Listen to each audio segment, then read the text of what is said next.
Digital games keep getting removed from pretty much everywhere. Every marketplace seems like it's removing digital games now due to license issues or just because the developer or publisher who wanted it up doesn't feel like it anymore. And that appears to be the case with EA today. Now, I think if it just stopped at EA, not as many people would care. And that's why I wanted to kind of put together some examples today of some of what I'm talking about, of why I think physical games retain their value, and of course, as well, some games that are just ridiculously priced, because other than sailing the high seas of the internet to play them on emulators, you are not going to be getting those games with any reasonable prices because they're not available on digital storefronts. So what kind of prompted this today? It was EA is pulling Battlefield Bad Company games and 1943 from their stores. I've linked to the source for this in the description down below. This is from Polygon, but it was reported on by a lot of people.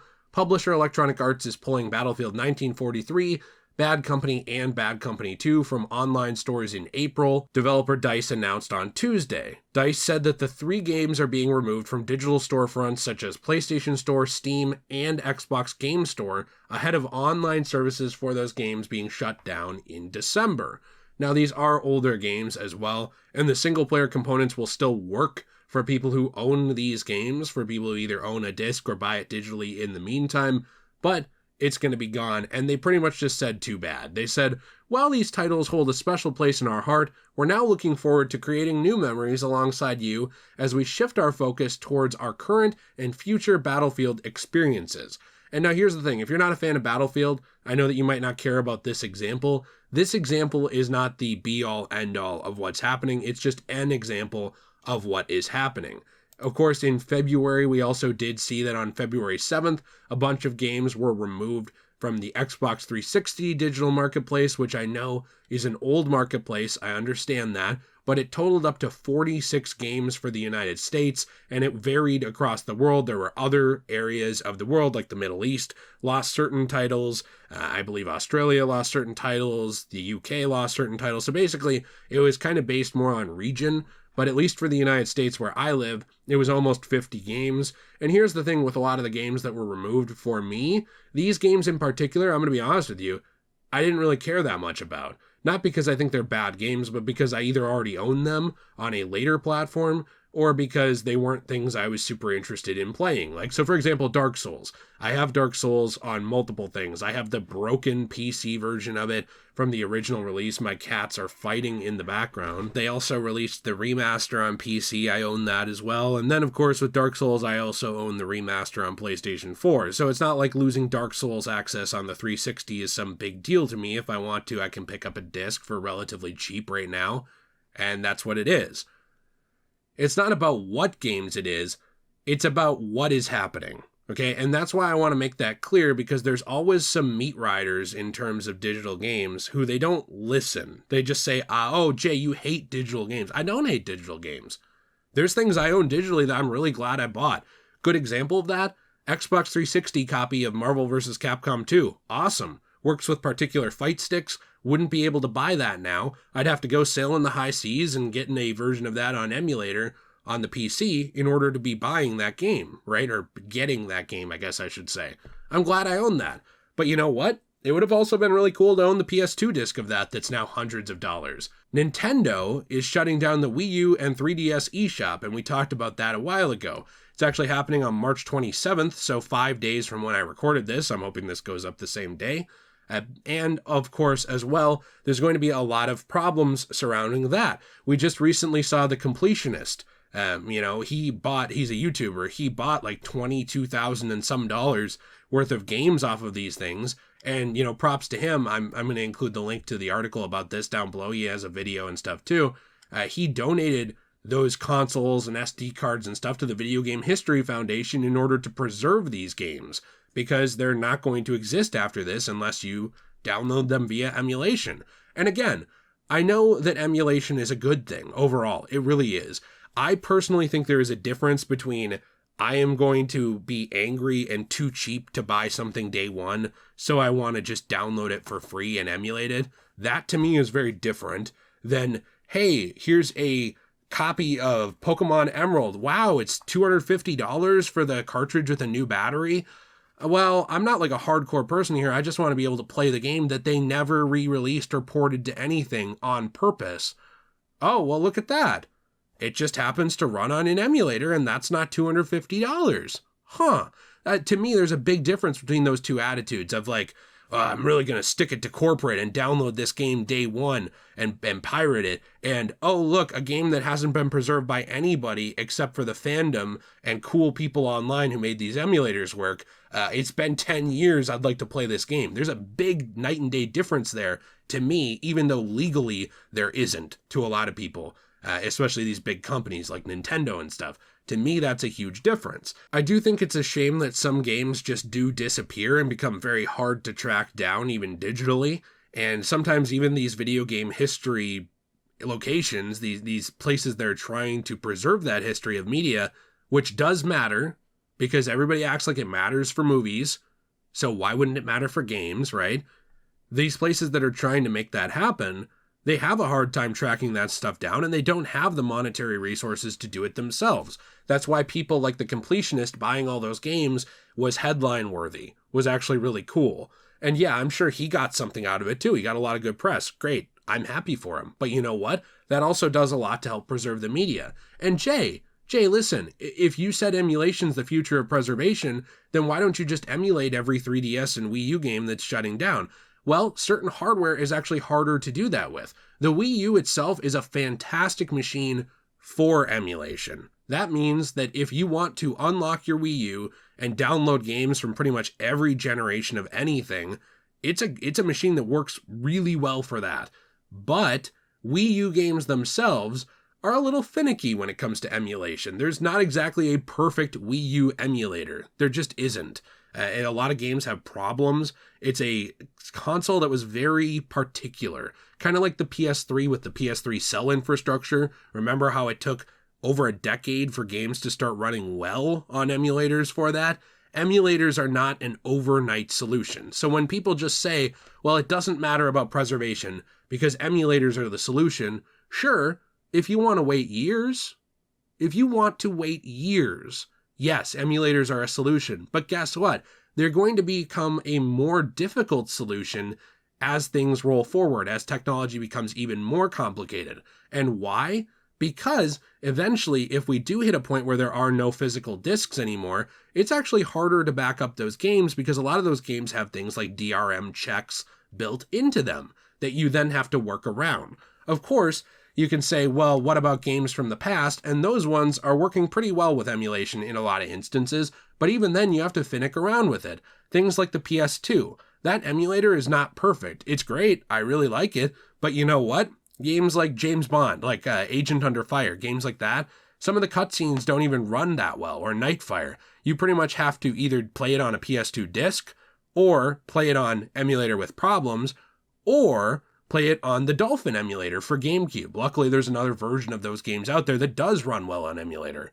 So what I'm saying is when it comes to technology and emulation, there are a lot of layers to it, and things work better than other things. 3DS emulation, right now, is not very good. The people working hard on it are awesome, and their work is awesome, but the fact that it doesn't run at all like it did on the console, there's latency issues, there's graphical problems, it's just not where it needs to be. And years from now, it will be, okay? But if there were no cartridges to back any of that stuff up off, people say, well, you know, the ROMs, that's what matters, that's the future. And you have to understand that a lot of those ROMs came from discs. You know, ROMs of Pokemon Coliseum. Pokemon Coliseum was not available digitally. You know, let's look at games like Pokemon XD. I'm going to show some pictures of some of these prices. These games that were not ever available digitally, they're like $200 now if you want the complete game. You know, games like Godzilla on PS4, that was available digitally for a while, and now it's not. A licensed game. Now it's about $180 to $200 to get a copy of it. Games like Fire Emblem, Path of Radiance, you're looking at almost $400 to get good-looking copies of it. Now, I'm not talking a shitty-looking copy of it that looks like someone's dog peed on it. I'm talking a good-looking copy of it. We're talking $300 to $400. That's a lot of money for a game. You know, this is not a rich hobby. Most people involved in this hobby are not Elon Musk. They're normal old people. who are just trying to afford a game to enjoy. Pokemon Emerald. Oh, you want a version of it with a dry battery? Because the design of the Game Boy Advance games included like little CMOS batteries or whatever you'd call them inside the cartridge, and now those batteries are dry. You're still going to pay over $100 and the full game doesn't even work. Time-based events don't even work anymore. Oh, but you want a version of it with a new battery where someone installed and soldered in a new battery and made it work? That's like $250 or more in the United States. These games are not available digitally. They've been backed up off that cartridge. That's how people are playing them while sailing the high seas, downloading them on the internet. And again, the whole point of this video is not to encourage you to do that. I have to make that clear because there are legal ramifications if I were to do so. If I were to say, you should go and take these things or whatever, there are legal ramifications to me saying that. But I'm saying that if you were to look at the price of a Pokemon Emerald game with a new battery and see a $250 price tag, and then look at the fact that it's not available digitally in any official way, and that it is available digitally backed up by fans for free on the internet, I wouldn't exactly be surprised if your decision was to go sail in the high seas and get it that way. Get what I mean? Like, that's kind of a problem with all of this. The same with a game like Haunting Ground on PS2. Oh, you don't want to pay $400? Huh. Well, that's crazy. It looks like there's a version of it emulatable for free. Whoa, oh my. You know, these games and these companies, at the end of the day, they're almost hurting themselves, you know? Because instead of making $10, $20, $30 off of somebody who wants to buy Pokemon Coliseum on the Switch digitally, they're making $0 off of it, and people are just downloading it off the internet and playing it for free. That's what happens with this kind of stuff. The problem is that those discs need to exist out there, or there needs to be software to get around digital DRM, or there needs to be emulators that perfectly play the games or improve upon them, which luckily there are now with a lot of old hardware, but not all, for all of these pieces of the puzzle to come together. Digital games being removed is a problem, because it puts the burden of preservation on people like you and me. People who like older games, you know? It puts the burden of preservation of those things on us. And there are even fewer of us who understand how to make these emulators work. I will fully tell you right now, I am not informed enough to go trying to improve an emulator for, like, the PlayStation 2, right? I am not informed enough on coding and on how that infrastructure worked to go in there without some help and start messing with things and improve it, and then go on the internet and say, hey guys, look, I fixed this game on emulation. Now it runs perfectly. I'm not informed enough to do that. But I do care about game preservation, but that's not one of my skill sets, right? So you not only have it on the fans, now you have it on an even more niche group of fans who are smart and informed enough to be able to do those things, you know, to be able to do that sort of technological engineering. These people are literally working, these people who run these emulation programs, people don't understand how intelligent they are. They are working to do things like reverse engineer a PlayStation 3.